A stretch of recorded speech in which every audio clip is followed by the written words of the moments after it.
going to be testing out a new camera.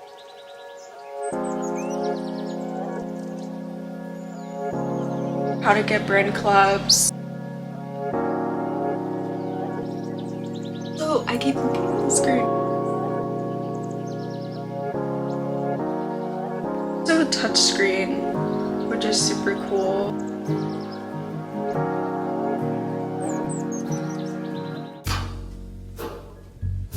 Hey y'all, it's Aliana. Welcome back to the channel. Thank you so much for clicking on this video. I'm super excited about today's video. I am going to be testing out a new camera. I purchased a new vlogging camera because the one I have is pretty old and I keep having issues with the SD slot. Like, it keeps breaking my SD cards. I went ahead and got a new camera. Inspiration to do this video by Jenna Hong. She did a similar video.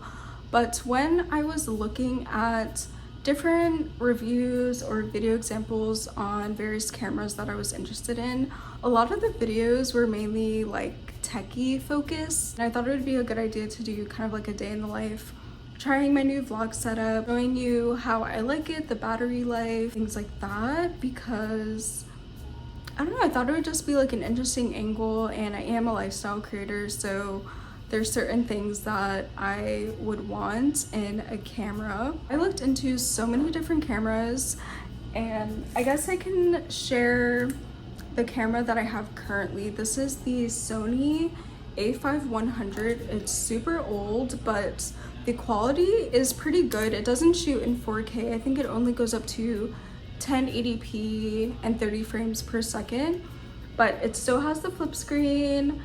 And it's very compact, it's very lightweight. I really do like this camera. I got this off of eBay for super cheap.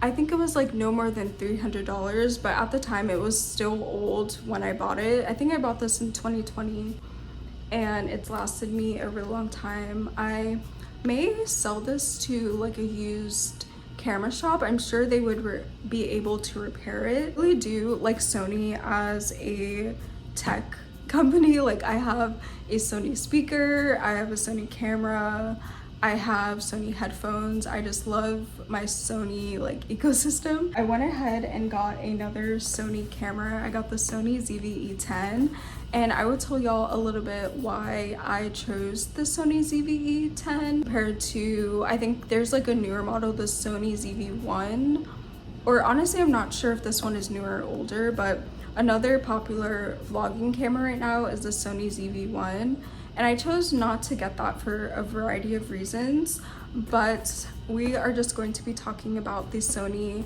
ZV-E10.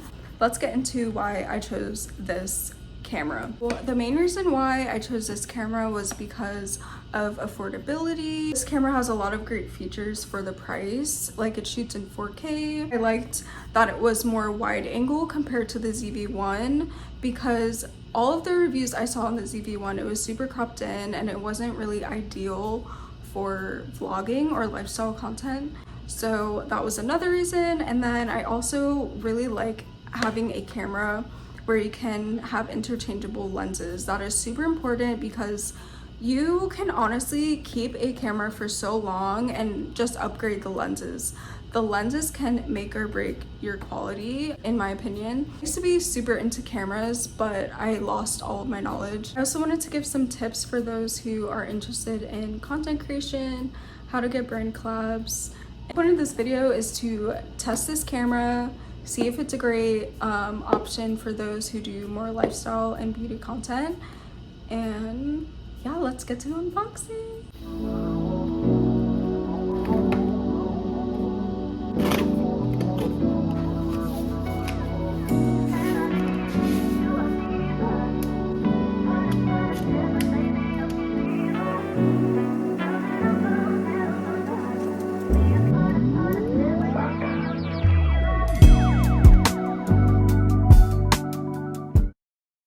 I am on the new camera now. This was so weird.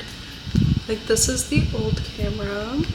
The quality difference is actually insane. I did not think I would notice as much. And also disregard the boxes. that was like my camera stuff. Like how there's a recording button, because sometimes on this camera it, like whenever I would press the record button, it just would not record, and then I wouldn't notice until like I went back to look at clips and tell if the, oh my gosh, this is touchscreen. That's so cool. I think the skin softening filter is on, but the difference is insane.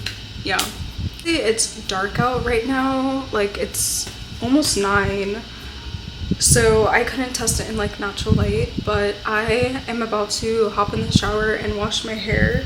It's hair wash day. I've been liking washing my hair on Friday nights because I usually like don't have anything planned on Friday nights. Oh my gosh, what is that? Oh my gosh, it's a flower from outside. Like in the camera so far, the battery is kind of going down pretty fast. It was fully charged and now it's on 78%, and I was just playing around with the settings, so that will be interesting. But I did buy a battery dock from Amazon as well. I also got the camera off of Amazon, if anyone was wondering. I'll make sure to leave everything linked down below. I'll have to see how long the battery lasts. But I can't believe I have a new camera. I also, oh my gosh, that whole clip I was looking at the screen. I need to make sure to look at the actual camera, but it's gonna be hard because my old camera, the screen was this way, so more natural eye placement. So with this camera, I'm gonna have to pay attention and make sure I'm actually looking at y'all and not at the screen. But it's gonna take some getting used to. The quality, I'm not even looking at this like on a big screen right now, and I'm already impressed with the quality. I will say I might have to get a wider angle lens because this one is kind of cropped in. I'm not sure if the stabilization on, because when I was researching about this camera as well, the stabilizer function, it crops everything in, so I need to double check and see if that is on, because I have the same lens on my old camera and it's not as cropped in as this one, so I need to double check and see if the stabilization is on. Maybe I'll try to get like some shower shots and see how it does.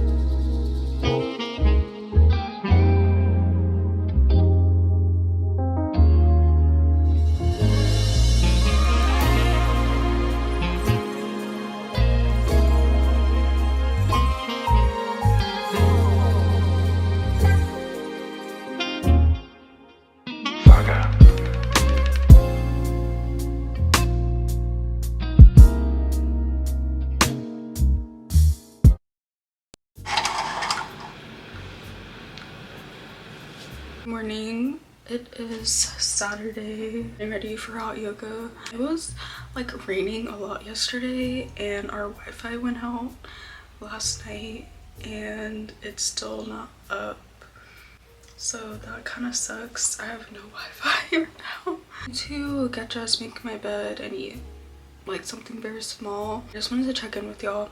Also, I need to test out the battery more today because yesterday I was doing more longer clips because I was like washing my hair and stuff, so obviously the battery would die. And also something I didn't take into consideration, I didn't use the battery that came with the camera. I was using the additional batteries that I bought, so that could also be another thing. But I'm actually trying out the Sony battery right now, so we're gonna see how long the battery life lasts. Also, I keep looking at the screen, I'm so sorry. I need to finish the rest of my morning routine and I will chat with y'all in a little bit.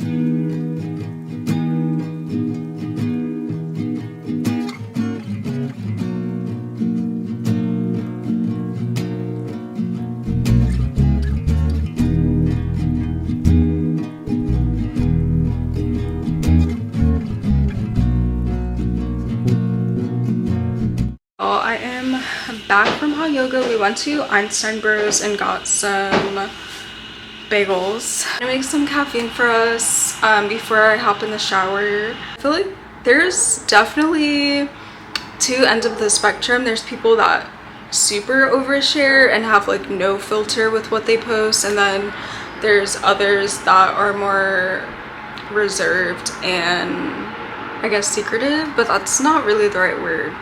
And I would say I'm more towards the reserved part. I'm liking the camera so far.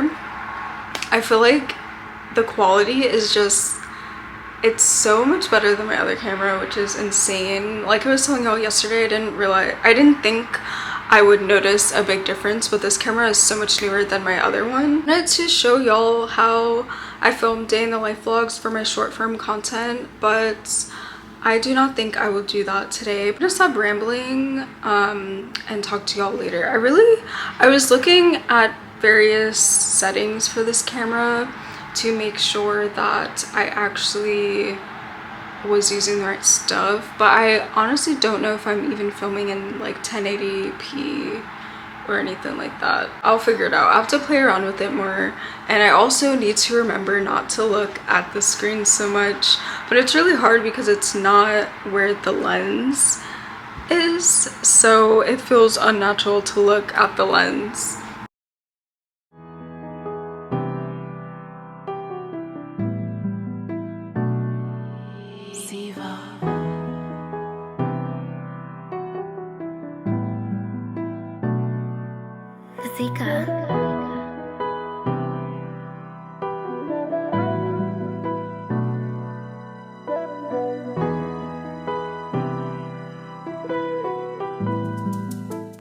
Hey y'all, it is a few hours later. I ended up taking a nap, and I never take naps. It's so hard for me to fall asleep in the middle of the day.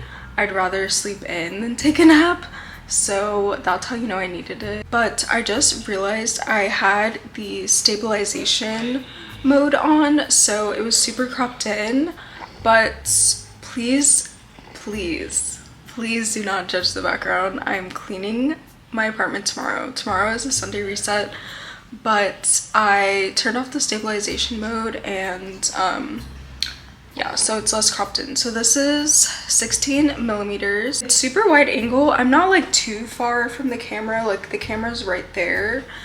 And yeah, I think this is like, the kit lens is a really good start. I might want something more wide angle in the future, but lenses are so expensive. And the one that I would want, it is, I think the 10 millimeter to that one is super expensive. I think it's like $700 or something dollars. So that is definitely an investment, but this is my first step in upgrading my equipment, is this camera, and I am loving it. Some other content that I like to do is beauty focus, so I wanted to test it out, and I'm going to zoom in the camera a little bit. So this is 22 millimeters, and this is probably what I would do when I'm doing more beauty focused content, but I like the slight bokeh in the background, and bokeh is just the blurriness of the background. I'm still getting used to the viewfinder. I will admit that is going to be really hard for me to be conscious of. Yeah, I need to get ready because I need to film some content at the mall for a campaign. Let's get started. I'm so excited to see just the quality of this camera. So I'm gonna test out some, like the focus, like the autofocus, because right now I'm just on intelligent auto. For more sit-down videos, I should be using manual, but I just want to test out the intelligent auto because that is just like a user-friendly setting to use on a camera. But yeah, I actually did have to read the manual of this camera, and when I was doing reviews, I feel like the ZV-1, not the Mark II or anything like that. I haven't owned the ZV-1, but all of the videos I was watching were saying the ZV-1 was more beginner friendly than this camera. And there's also a touchscreen, which is super cool. Like, I just focused on my product bottle, and then it goes back to me, which is crazy. The quality on this camera is insane. I'm so happy with my investment. I also wanted to talk to y'all about just like how to be a content creator, how to get brand collabs, I didn't write out any of my thoughts. I'm just gonna like spit from the dome right now. My number one advice is to put your location. If you're in like a smaller town and don't want to give out your town or city, I would say to put the closest city. So when I lived in my loft apartment, it was like a super small town. Like if I gave that city out, people would know where I lived. So I just said like Raleigh, even though I have lived in Raleigh before. But so brands can find you for restaurant openings or events that are in the area. A brand manager or influencer marketing professional was looking on your page. They should know where you are located, the type of content you make, and also your email. Please put your email in your bio. That's how brands email me. Like most of the brand partnerships that I have been a part of, they have contacted me through email. If you have your email in your bio and brands are not emailing you, there are a few websites that you can use so you can build up your portfolio. And when I first was starting out, I was just doing a lot of gifted campaigns, which I rarely do anymore because I'm like, I've seen how much I can make through a partnership, and I don't even have 10K followers yet on TikTok. TikTok is like the main platform, and also YouTube. But I don't know, Instagram is not really like a priority for me, even though it should be. I'm gonna leave everything down below. One app actually that is really good for starting out is a Skeepers. There they have like a lot of well-known brands on there, but it's just gifted. Just want to build up your portfolio, gather video examples of your work, I definitely recommend Skeepers. Their website to sign up for is Mini Social. This one has like a variety of different campaigns. Like they have gifted, they have paid, they have experiences like a spa or getting your eyebrows done. They have a bunch of stuff. And they send out collaborations every Friday, so you can like opt in into certain collaborations, and that's also a good platform for UGC as well. I've done a few UGC collaborations on there, but now I mainly just look for things that I don't want to pay for. That milk frother that I was using earlier today, I got that from Mini Social. What I do for all collaborations, it's like if I'm not actually going to use the product, I'm not going to be a part of it, if that makes sense. Another website that's super good, I actually discovered this through partnerships I got through my email, because a lot of times brands will use other influencer marketing platforms, and these are Aspire. Buttermilk is another one. That Buttermilk is I think it's an influencer agency, and they work a lot with luxury brands. A collaboration with Prada Beauty, and they contacted me through Buttermilk. I'm trying to think of anything else. So TikTok Shop is a good option too. I haven't actually like bought anything from TikTok Shop and made a video about it, but the collaborations I've had for TikTok Shop were through other platforms. Like I had one with Bissell, and that was through Aspire, and it was a paid collaboration, but they wanted to promote their TikTok shop, so it's like I got paid plus any commission that I made. It's tricky because I feel like sponsored content doesn't do as well as organic content, so it's just, I don't know, it's always kind of like embarrassing when a video doesn't do well, but then I'm like, I'm getting paid regardless of like how well the video does. And I don't know, I have this theory that TikTok does not push out sponsored content as much. Maybe I just need to get better at making my sponsored content seem more organic and authentic, if that makes sense. That's kind of my initial thoughts on brand collaborations. I'm still learning myself, but I always get screwed over during tax time. I need to start looking into like quarterly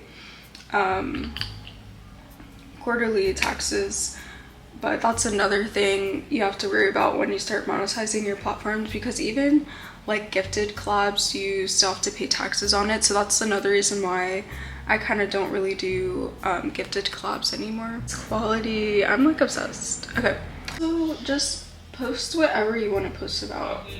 Like, there are certain videos that I do. I feel like Saturdays are usually like my experimental days where I post videos that, like my fun videos that I just did for fun. And then during the week, I'm more like strategic on when I post. You just gotta post what you want to post. I also feel like this is doing pretty good in low light. Like, it's pretty overcast right now, and it's doing pretty good with low light. I am loving this camera so far. I keep saying it. I feel like I could even use this for short form content too. And some other questions I get asked are like, what editing softwares I use. I use a mixture of a lot of things. So for short form content, I use InShot and CapCut. And then sometimes I like to color grade. I'm not an expert in color grading, but I like using Visco for that. When I make like a more cozy vibe or add a more cozy vibe to my videos, I like using Visco. And for longer form content, I used to use Wondershare Filmora. Now I just use CapCut on my iPad and I really like it. I honestly am thinking about getting CapCut Pro because there's like so many features that I want to use, but there's like a paywall over it. So I think I might actually just get CapCut Pro. Also like using Canva too. Canva has some really nice video templates. I made my YouTube intro on there. I also use Canva for my YouTube thumbnails. Super easy to learn. They already have the dimensions for you, and there's also a bunch of templates that you can use as well. Also would like to learn Final Cut Pro. I tried using Adobe Premiere. Like, I used that in school when I had to, because I would use my mom's desktop at our house and my laptop wasn't compatible with the editing software I used, so I would have to go to like the media rooms in the comm school, and I used Adobe Premiere, but that is super advanced. Oh my gosh, I've been recording for 20 minutes. Okay, I will talk to y'all later.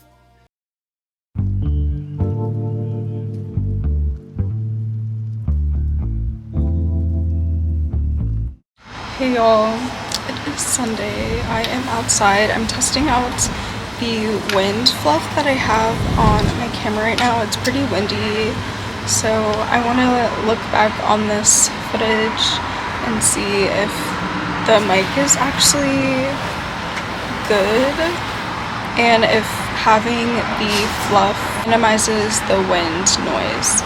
But I am going to end the video here. It was kind of chaotic, but I was just wanting to try out my new camera, and I gave like bits and pieces of like days of my life too. But I thought this would be helpful for anyone who's looking into getting the Sony ZV-E10 or who's interested in becoming a content creator. If you would like me to make a dedicated video on content creation and how to monetize your platforms, let me know. I'm definitely not like the biggest creator. I'm still like a micro influencer, I guess. I don't really like calling myself an influencer because I just like making videos for fun, and I don't know, the purpose of me having a YouTube channel is just like documenting my life in a cinematic way, romanticizing it, and just having video documentation for, you know, just things I can look back on. So I'm super happy with this camera. I love it so far. Like I said in some other like clips in this video, definitely like to invest in a more wider lens, like maybe a 10 or 11mm, but lenses are so expensive, especially the really great quality ones. I really hope you enjoyed this video. I hope it was informative. I'm not an expert in cameras by any means, so I thought this would just be like a good or interesting angle that's not really like super tech focused and just me playing around and testing out the features on this camera. Thank y'all so much for watching this video, and I will catch y'all in my next one.